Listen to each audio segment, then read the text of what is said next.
दीपक जलाने के लिए जाते हो आप लोग, अपने मन का मनोरथ मान के यमुना जी पे दीपक जलाने जाते हो। श्री यमुना जी को युगल की लीला सुनाकर आया कर। चतुरासी जी का कोई पद यमुना जी को सुनाकर आइए।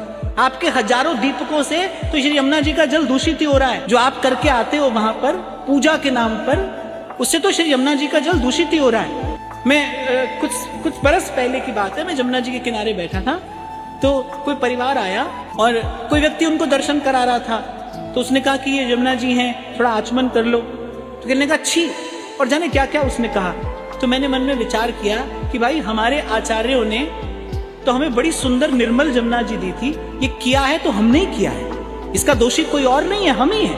100 लोग मंदिर में माला लेकर जाते हैं, आप फेंकी हुई माला उठाकर आया करो। आपको मुझे ये करना चाहिए। वो प्रिया जी का आंगन है, कभी कभी देखने में आता है मंदिर की परिक्रमा, कितने भाव से नाम जप करते हुए एक रसिक हृदय परिक्रमा लगाता है वहां पर। और वहां पर कभी कभी ऐसा दृश्य होता है कि क्या कहा जाए कि ये भाई आपका मेरा कर्तव्य है, कि आपका मेरा उत्तरदायित्व है। मैं तो कहता हूं जो झूला बंगला कराता है, वो झूला बंगला कराने के बाद वो जो भी प्रसादी पुष्प है उसकी व्यवस्था करने की सेवा भी साथ किया करे, आग्रह पूर्वक करनी चाहिए। भाई ये काम हम करेंगे।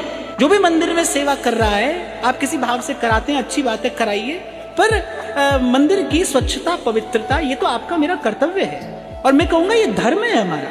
कम से कम आप और मैं तो अपना कर्तव्य समझकर ये ऐसा करें। मंदिर जाते हो तो आप माला चढ़ाओ नहीं चढ़ाओ, आते जाते मार्ग में अगर आपको कुछ अवांछित दिखे ना, उसको बीनते आया करो। अरे तो सहचरियों की सेवा है, ये तो प्रिया जी के आंगन की सेवा है।